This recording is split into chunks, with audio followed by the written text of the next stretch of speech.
La bataille de l'IA fait rage, ça ne fait plus aucun doute. Et c'est visible sur tous les fronts. Économique, politique, information, écologie, il n'y a pas un sujet dans lequel cette innovation technologique ne fait pas débat. Et c'est normal au regard du bouleversement qu'elle provoque. Quel avis avoir sur ces changements ? Dans Azerty, on a reçu des personnes sceptiques, critiques, mais également des acteurs de cette transformation visible sous nos yeux. Si l'on tourne autour du sujet depuis un moment, aujourd'hui, essayons de poser la question de l'IA face à la science, de la morale, l'éthique. Est-il possible aujourd'hui de concevoir une IA éthique en connaissant les impacts de cette dernière, d'avoir l'usage de cette technologie en accord avec nos valeurs ? Et si c'est le cas, comment s'approprier cette innovation de cette façon ? Notre découverte de l'ICA à Marseille est donc tombée à pic. Il s'agit d'un laboratoire de recherche-action qui met ensemble l'intelligence artificielle et collective. Et tout ça pour co-créer des projets qui ont du sens pour répondre aux enjeux sociétaux. Avouons-le, nous avons été assez surpris de voir ces deux termes réunis.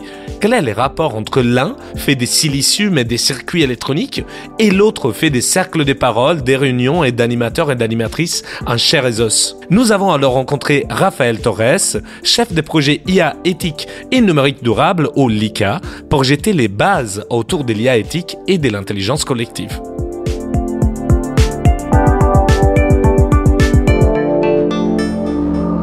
Ok, je lance Azerty.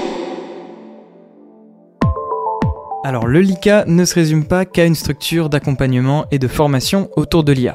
Bien que ce soit déjà pas mal, Setscope a voulu mettre en place une manière concrète d'observer le résultat de leurs travaux, avec un Tier Lab des transitions.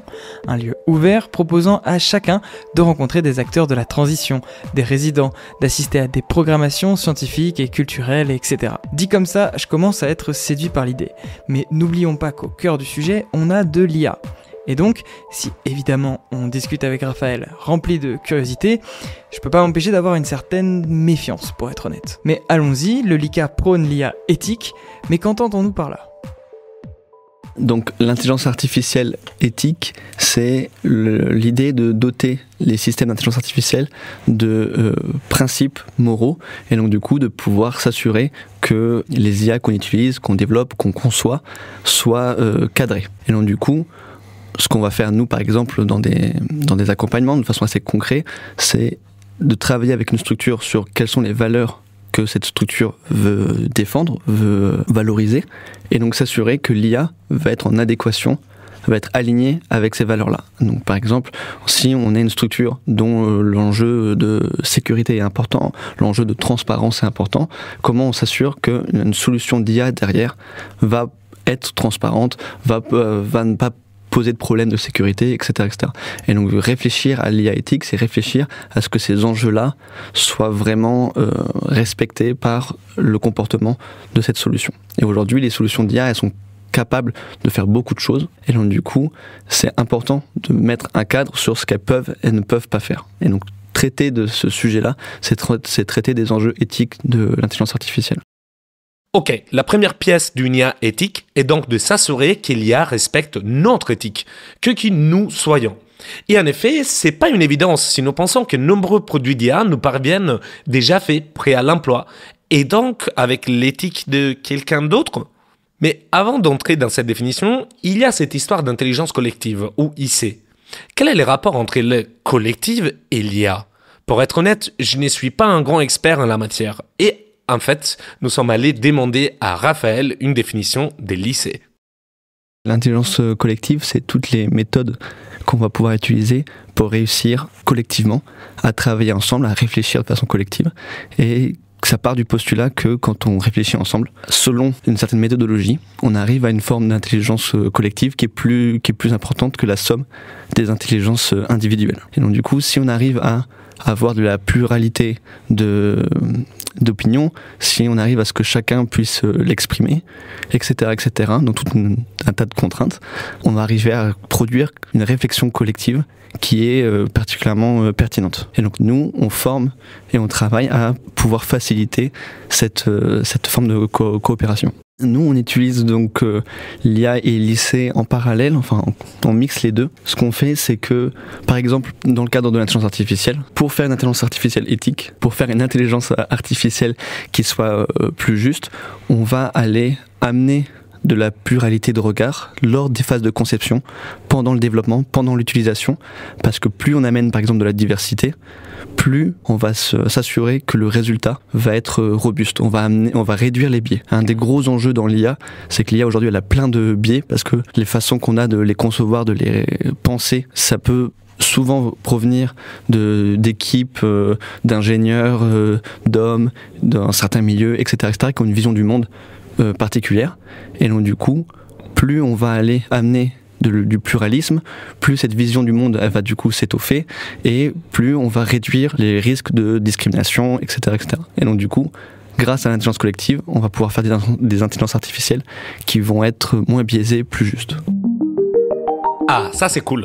Selon Raphaël, une partie du problème IA et éthique n'est pas dans ses usages, comme on l'en pense souvent, mais dans sa conception, dans la façon dont elle est produite, parce qu'il y a des biais, des points aveugles, etc. Or, les premières fois où j'ai assisté à des moments, par contre, d'intelligence collective, j'avoue, j'ai pas tout de suite capté. On fait des brise-glaces, des brainstorming, on prend des décisions avec des méthodes qui ne sont pas les votes ou la hiérarchie.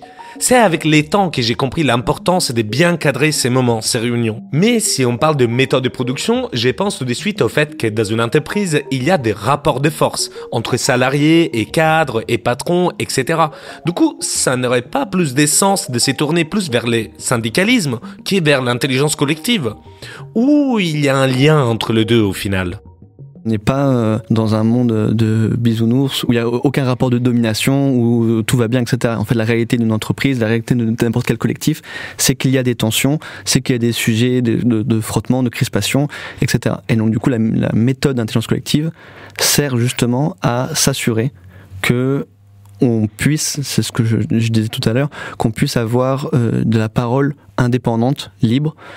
Et donc ça, très concrètement, on a des outils pour ça, pour s'assurer effectivement qu'il n'y a pas quelqu'un qui va venir expliquer la vie sur un sujet et monopoliser la parole, etc. Donc du coup, il y a des facilitateurs et des facilitatrices en intelligence collective qui vont aller animer ces temps de discussion pour s'assurer qu'on répartisse bien la parole, que chacun puisse s'exprimer, avec des déroulés d'ateliers, de réunions, pour s'assurer que la parole soit placée au bon endroit, au bon moment, etc. Et après, il y a effectivement dans une structure des enjeux de gouvernance, et donc du coup, à plus grande échelle que celle d'une réunion, il y a des façons de s'organiser pour aller justement parler avec le CA, parler avec les bénévoles, parler avec les salariés, faire des ateliers où ça se mixe, où voilà, et en fait on n'est pas tout le temps tous ensemble autour de la table pour discuter parce qu'il y a ces problématiques-là. Et donc l'art de l'intelligence collective, c'est justement de trouver les bons déroulés, la bonne suite de déroulés pour que la parole soit au bon moment, au bon endroit, etc.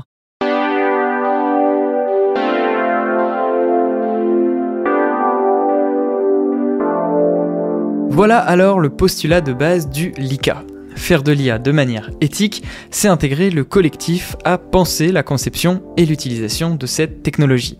Très bien, c'est très clair. Pour faire ça bien, on y intègre l'intelligence collective qui, de ce que je comprends, consiste à une mise en place de techniques de communication et d'échange pour produire quelque chose d'a priori plus pertinent que ce qu'on aurait pu produire de manière individuelle. D'accord ? Mais moi, c'est sur le mot éthique que je tique. Et justement, c'est là qu'on va commencer à embêter notre invité. En fait, l'éthique, c'est un mot particulier, on en fait un peu ce qu'on veut. Et si on la définit comme la science de la morale, autant dire qu'on n'a pas tous la même morale. Pour le coup, l'IA, c'est une innovation qui pose quand même pas mal de questionnements moraux. D'un point de vue écologique, ça consomme énormément d'eau et d'énergie. Côté travail, on peut penser aux conditions de travail des personnes qui labellisent les données, souvent exploitées. On peut aussi parler des changements observables sur le monde du travail avec l'automatisation de certaines professions, en témoignent les actions menées par les comédiens de doublage. Et comment ne pas parler des impacts sociaux de la désinformation simplifiée par les technologies de génération. Bref, la liste est longue, et vu comme ça, le tableau est assez noir. Quand Raphaël nous explique que l'accompagnement fait par le LICA est censé entrer en résonance avec leurs clients, qui peuvent être des assos, des entreprises, des structures qui veulent bien faire, nous on se demande comment ils définissent les limites d'un usage éthique. Est-ce que c'est un travail conjoint entre le client et le LICA, ou est-ce qu'ils arrivent avec leur boussole morale ? L'éthique, c'est un sujet qui est dynamique, pluriel et collectif. Collectif parce que il se définit autour de personnes qui vont se poser sur ce problème-là. Et donc du coup, ça peut être au sein d'un collectif, au sein d'une organisation, sur un territoire, dans un pays, sur un continent, etc. Et donc l'éthique de l'IA, c'est pas la même pour une organisation privée qu'une collectivité, c'est pas la même pour un pays par rapport à un autre, un continent, etc. C'est dynamique parce que les enjeux qu'on traverse, ils changent avec le monde qui évolue. Et c'est pluriel parce que du coup, à chaque fois, le résultat du coup de ce cadrage éthique-là, il va être différent. Et donc nous, par rapport à ça, notre position, c'est pas de venir avec c'est ça l'éthique, c'est ça que vous devriez faire. Et on travaille avec chaque organisation sur ses enjeux et qu'est-ce qu'elle traverse, et donc du coup s'assurer qu'elle ait les bons outils pour adresser ces enjeux. Et par exemple du coup effectivement l'enjeu écologique de l'IA, c'est un enjeu qui s'adresse à l'échelle par exemple ça peut être à l'échelle d'un continent avec de la réglementation, etc. Donc forcément, effectivement, selon à qui on va s'adresser, on va pas avoir les mêmes discussions, les mêmes débats. Mais nous, on n'arrive pas avec des solutions préconçues là-dessus, quoi. Ok, je comprends le point de vue de graduer l'éthique en fonction de sa structure, de sa taille et de ses particularités, disons. J'imagine que le travail d'intelligence collective est aussi là pour apprendre aux organisations à se questionner et à clarifier leurs valeurs. Maintenant, j'aimerais savoir comment tout cela se matérialise concrètement. Et je pense qu'avec un exemple, on y verra plus clair. On a des projets où on fait du conseil. Notamment, on a travaillé avec Opera, qui est une institution européenne qui travaille sur la science ouverte. Aujourd'hui, les chercheurs et chercheuses vont utiliser des logiciels d'IA pour faire des traductions, pour traduire leurs articles, pour les faire éditer en anglais, parce qu'en général, les papiers de recherche, ils sont en anglais. Et pareil, ils vont les lire en les traduisant depuis l'anglais vers leur langue. Donc l'anglais centralise un peu les différentes langues, et on passe par un acteur privé, type Google Trad, DeepL, pour cette recherche, pour lire et écrire des articles de recherche. Et donc du coup, cette institution-là se posait la question de se dire, il y a un problème de souveraineté parce que nous, on n'a pas forcément envie d'envoyer toute notre propriété intellectuelle dans une plateforme privée. Et on n'a pas forcément envie de passer systématiquement par l'anglais pour faire ça. Donc eux, ils ont lancé un projet pour étudier ce que ça représenterait de faire un traducteur automatique, mais souverain en Europe pour la science ouverte, qui inclut les traducteurs, les traductrices, parce qu'en général, les traducteurs et traductrices dans les plateformes classiques, ils sont pas vraiment rémunérés. Donc il y avait plein d'enjeux, et donc ils se demandaient qu'est-ce que ça représenterait en termes de projet, donc de phasage de projet, de budget, etc. De développer une solution d'IA, de traduction multilangue, qui comprennent plein de langues différentes et qui prennent en considération tous ces acteurs de façon juste. Donc nous, on a été sollicités là-dessus sur la 4e et dernière phase, qui était imaginer un peu les fonctionnalités de cette solution-là et le cadrage légal, le budget, la feuille de route, etc. Et donc nous, on a remis un rapport par rapport à ça. J'avoue, l'exemple nous a beaucoup aidé à mettre du concret dans cette discussion. Du coup, on appelle les LICA avec un projet en tête, on co-organise des moments d'intelligence collective, on est autour de la table, on essaie avec leur technique de créer nos lignes guides morales. Mais bon, là j'y vois un problème. L'IA est un outil très très technique. Ça doit être difficile de l'expliquer facilement, même avec l'IC. Et c'est pas un hasard si, pendant nos discussions, il y a un mot qui ressort beaucoup, l'imaginaire, qui s'est créé autour de ces algorithmes. Et sur ces sujets, Raphaël utilise deux termes en opposition. L'IA éthique, on l'a vu, versus l'IA mystique. Alors là, j'ai eu vraiment besoin d'explications. Aujourd'hui, il y a un peu une polarisation sur le sujet de l'IA, sur la façon de percevoir l'IA, où il y a des gros acteurs économiques sur ce sujet-là qui veulent pousser un imaginaire de l'IA mystique. Et l'IA mystique, c'est au sens de une IA magique. On ne sait pas ce qu'il y a derrière, mais c'est pas important. Ça marche super bien, ça peut répondre à tout, c'est un oracle, et ça va nous effacer le fait que derrière il y a des externalités, ça a un impact sur les ressources que ça consomme, sur les travailleurs qui sont parfois mal rémunérés, qui travaillent dans des conditions difficiles, etc. Et ça, c'est l'IA mystique, un peu comme le sujet du cloud, hein, quelque part. Et aujourd'hui, donc du coup, sur l'IA, on a un peu ce sujet-là, on a une IA mystique, un imaginaire de l'IA mystique qui est poussé en disant vous vous intéressez pas à ça, ça marche super bien, demandez à ChatGPT, il va répondre à tout. Et l'IA éthique, c'est un peu justement d'essayer de dévoiler cet imaginaire-là et de dire en fait non, l'IA mystique ça n'existe pas, il faut questionner ce qu'il y a derrière et questionner les enjeux éthiques qu'il y a derrière. et poser les bonnes questions. Et aujourd'hui, il y a vraiment il y a une bataille des imaginaires où on a beaucoup d'efforts par les acteurs économiques qui sont menés pour s'assurer que ça soit le plus lisse possible et qu'on se pose assez peu ces enjeux-là. En écoutant Raphaël sur cette idée d'imaginaire de l'IA mystique, je peux pas m'empêcher de penser à toute l'iconographie autour de l'IA portée par les grands acteurs de la tech. Quasiment à chaque fois, on y retrouve l'idée de magie. Sur la suite Google, par exemple, ce sont des petites étoiles féeriques. Apple et son Apple Intelligence optent pour une palette de couleurs un peu fantastique. À ce propos, d'ailleurs, le collectif de chercheurs en design, Limite Numérique, a fait un super travail sur ce sujet. C'est dispo sur le site et on vous le met en description. Enfin bref, ce que je comprends, c'est qu'on ne veut pas voir ni comprendre la technique. On veut seulement s'émerveiller devant ses résultats. Bon, si le LICA semble prôner une certaine transparence à propos des controverses autour de l'IA, comment s'exprime-t-elle ? J'ai un peu de mal à les imaginer, entre guillemets, vendre de l'IA tout en pointant leurs effets négatifs. Déjà, je pense que la première étape par rapport à ça, c'est d'être lucide. En fait, il faut qu'on se le pose, cette discussion-là. Il ne faut pas qu'on invisibilise les travailleurs du clic, l'impact écologique de l'IA sur notre environnement, sur les ressources qu'on a. Donc déjà, la première chose, c'est de rendre visible ça. Et donc nous, on a un gros sujet de formation, de sensibilisation, de parler de ces sujets-là et de les rendre visibles. Nous, dans la façon que nos partenaires, les acteurs avec qui on travaille vont utiliser l'IA, on peut influer sur ces sujets-là. Par rapport à ça, nous, on a un rôle de le rendre visible, pas le mettre sous le tapis, de dire c'est ça l'empreinte que ça a l'IA sur le monde. Et donc du coup, après, de dire est-ce que vous avez besoin d'utiliser l'IA pour cet usage-là ?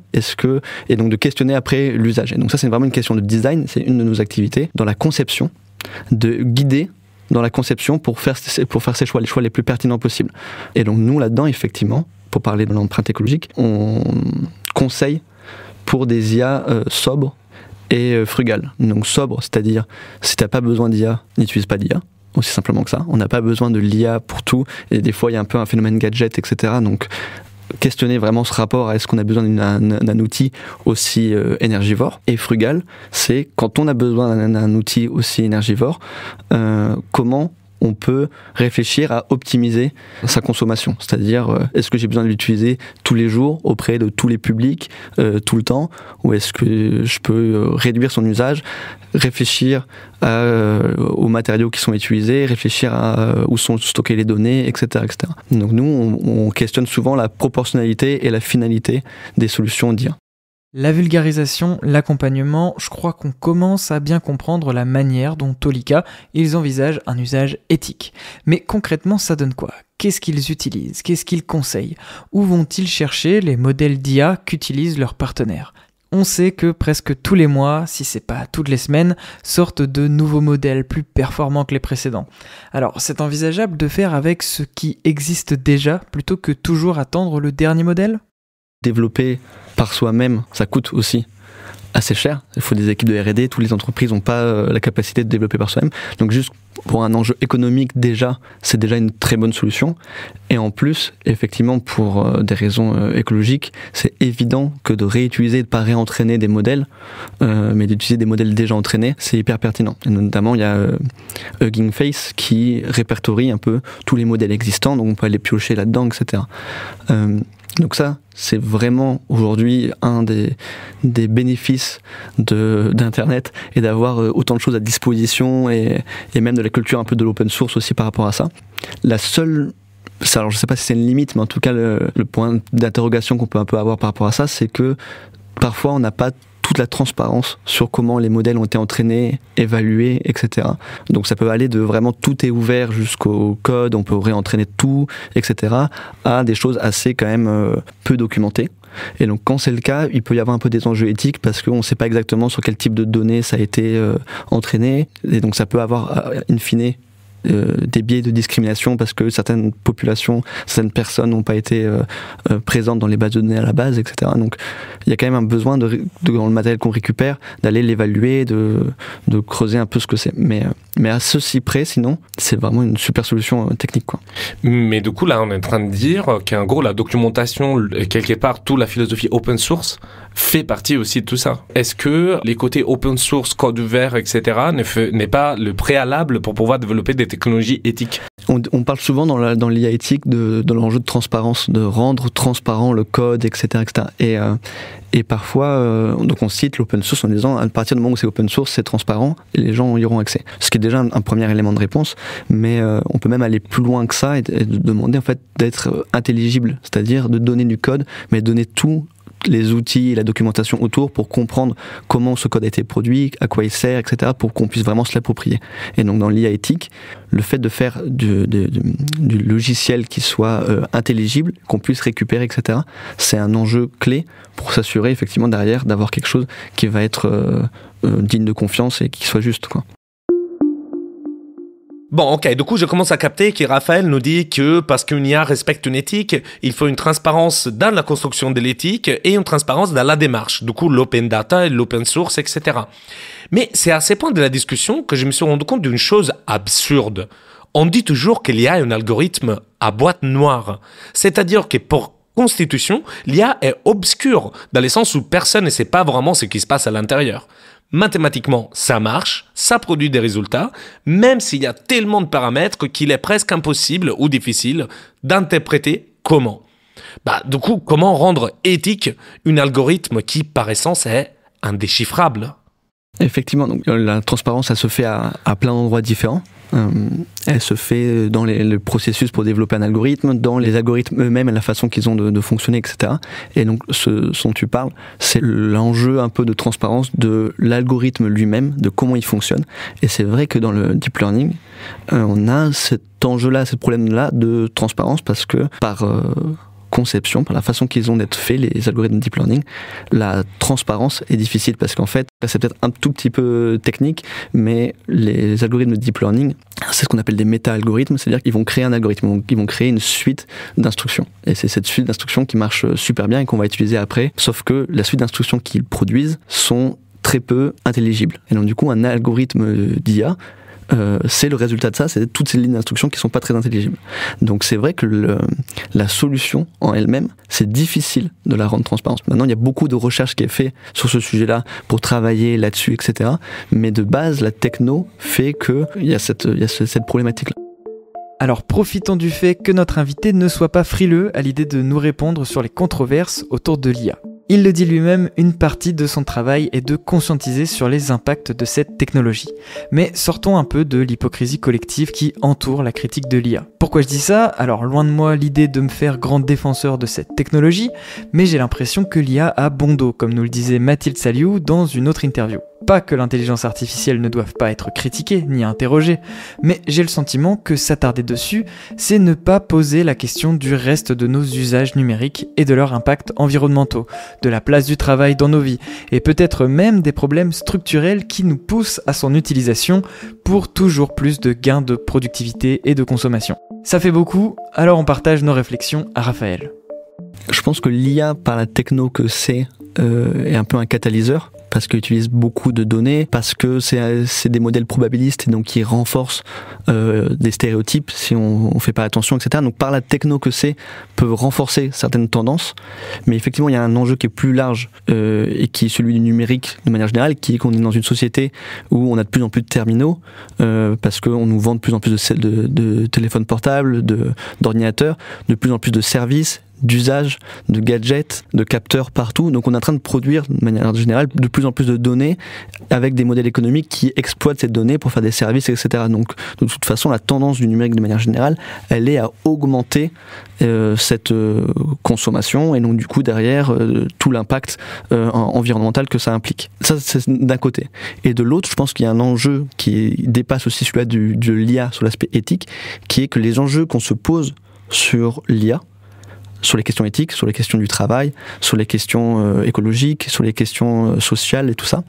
C'est des questions en fait qui sont des questions inhérentes aussi à notre société, que l'IA va cristalliser, mais par exemple l'avenir du travail, l'IA vient mettre le doigt sur quelque chose d'assez douloureux et compliqué, mais qui est une question qu'on devrait se poser, quoi qu'il arrive, même s'il n'y avait pas l'IA. Aujourd'hui, le monde du travail est en train de changer drastiquement. L'IA est en train d'accélérer ça sur les enjeux de compétitivité, de valorisation des compétences, etc. etc.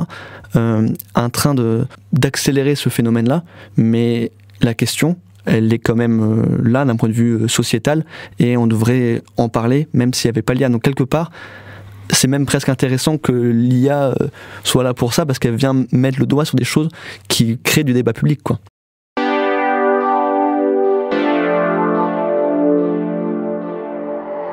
Azerty. En écoutant Raphaël, j'ai réalisé qu'en effet, on parle autant d'IA en ce moment parce que c'est de nouveaux outils, les nouveaux gadgets, comme on disait, et rentrent dans notre quotidien, mais aussi pour une autre raison. En étant les produits ultimes de ce que certains appellent le technocapitalisme, l'IA cristallise beaucoup de sujets des fonds du numérique et de notre société. Et du coup, c'est là tout l'intérêt, pas que dans l'outil en soi. Il faut dire qu'en effet, les sujets d'émettre des règles à l'IA et donc au numérique est, disons, à l'ordre du jour, surtout en Europe. Et vu que Raphaël semble avoir les idées pas mal claires, on tente de lui demander si selon lui, on devrait interdire l'IA mystique ou non éthique. Au moins, pour quels usages, selon lui, on devrait l'interdire? Tout à fait, mais plein. C'est un peu ce que fait l'IA Act, donc la réglementation européenne, qui va évaluer pour chaque solution d'IA son niveau de criticité en fonction de l'usage. Et donc du coup, aujourd'hui, il y a déjà des cas d'usage qui sont considérés critiques, donc interdits, alors après avec des exceptions, etc. etc. Mais c'est ça la logique. La logique, c'est il y a des usages qui sont sans aucune contrainte parce que considérés non dangereuses, et par palier jusqu'à des solutions d'IA qui sont totalement considérées interdites. Donc aujourd'hui, la reconnaissance faciale dans l'espace public pour des acteurs privés, etc., ça, c'est interdit. On n'a pas le droit de le faire. Il y a un gros débat aujourd'hui sur le faire dans l'espace public par des institutions. Il y a Amnesty International qui fait une campagne d'ailleurs de prévention là-dessus, parce que ça pose des vrais enjeux démocratiques. Un exemple de ce qui devrait être interdit, c'est par exemple ce qu'on a déjà vu en Chine avec les crédits sociaux, c'est-à-dire de analyser des comportements, de faire du profiling, donc aller regarder ce que tu fais en fonction de qui t'es, et derrière ça, de t'associer une note ou te pénaliser ou te mettre une amende. Donc par exemple la Chine le faisait pour dans l'espace public dire en fait si tu respectes pas les règles en vigueur, du coup on va t'enlever des crédits, quoi. Donc ça c'est vraiment une atteinte à la liberté individuelle, à la liberté collective. Ça devrait être interdit. Bon, le tableau de l'IA est noir et il peut sembler un peu glaçant. Mais on pourrait se faire tenter par une idée du coup, jeter cette technologie par la fenêtre. Bon, avant de faire cela, selon nous, il faut évaluer s'il n'y a pas aussi des usages bénéfiques de l'IA. Voyons l'avis de Raphaël s'il y a quelque chose de bon à en tirer de cette technologie. Je pense qu'il y a une bataille des imaginaires aujourd'hui. Je pense que, et plus largement que l'IA, il y a une bataille des imaginaires sur la transition socio-écologique, la transition écologique en particulier. C'est-à-dire qu'aujourd'hui, pourquoi, alors qu'on a tous les rapports des GIEC, toutes les informations, etc., on n'arrive pas à transitionner sur ce sujet de l'écologie? C'est parce qu'en termes de récit, on n'arrive pas à se projeter et à voir quelque chose qui nous fasse envie et un futur souhaitable dans lequel on a envie d'aller. Et en général, les futurs qu'on nous propose sur ces sujets de la transition écologique, c'est de la dystopie, c'est de l'effondrement, etc. Et on a du mal à se projeter vers un futur souhaitable. Or, avoir un récit qui nous motive, c'est le fondement de la mise en mouvement. Pour moi, je pense que vraiment sur ces sujets des imaginaires, on a un enjeu à donner à voir un futur dans lequel on a envie d'aller, changer les imaginaires. Et donc du coup, je pense que l'IA, il y a un boulevard pour ça, parce que l'IA, et en particulier aujourd'hui l'IA générative, a cette capacité de générer du contenu, des images, des vidéos, du texte, et donc par définition des récits. Et on peut donc avoir un super outil pour générer de nouveaux récits qui nous donnent des futurs dans lesquels on a envie de se mettre en mouvement et dans lesquels on a envie d'aller. Et du coup, utiliser l'IA pour créer quelque chose rapidement, facilement, qui soit quelque chose qu'on n'a pas l'habitude de voir et qui nous donne envie, on dit ok, là on veut aller là, je pense que c'est un sacré levier pour ça. Ces termes de bataille de l'imaginaire me fait immédiatement penser à un artiste très particulier, Sam Boy, vrai nom, qui peut-être vous connaissez grâce à un média qu'il a cofondé, Histoire Crépue. La spécialité de Sandboy, utiliser l'IA générative pour combler les vides des images qui n'ont jamais été créées ou transmises, comme celles de peuples colonisés. Créer une nouvelle iconographie et une mémoire décoloniale grâce à l'IA. Bon, nous vous recommandons de jeter un coup d'œil à son Instagram. Ça mérite vraiment.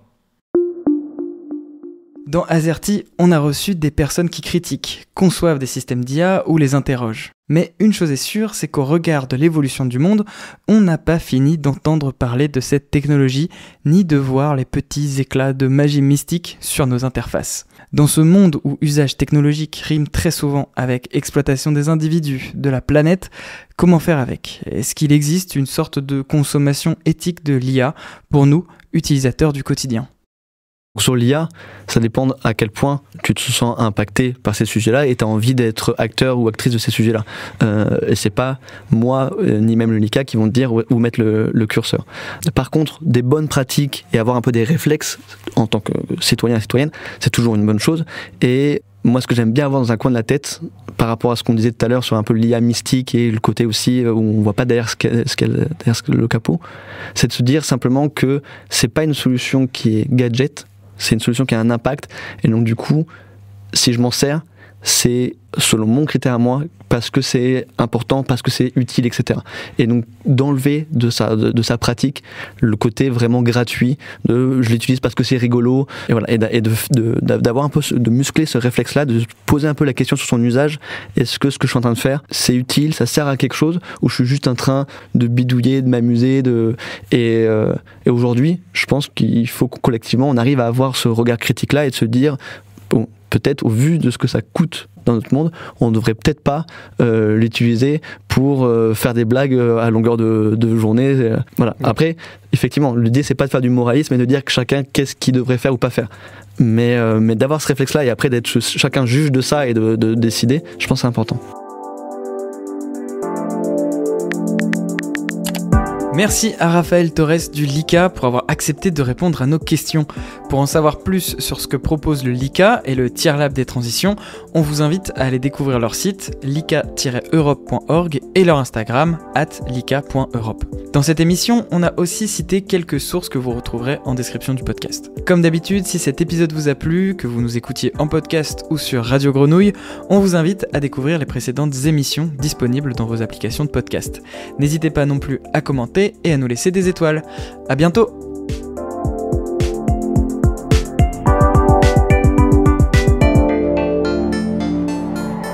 Azerty.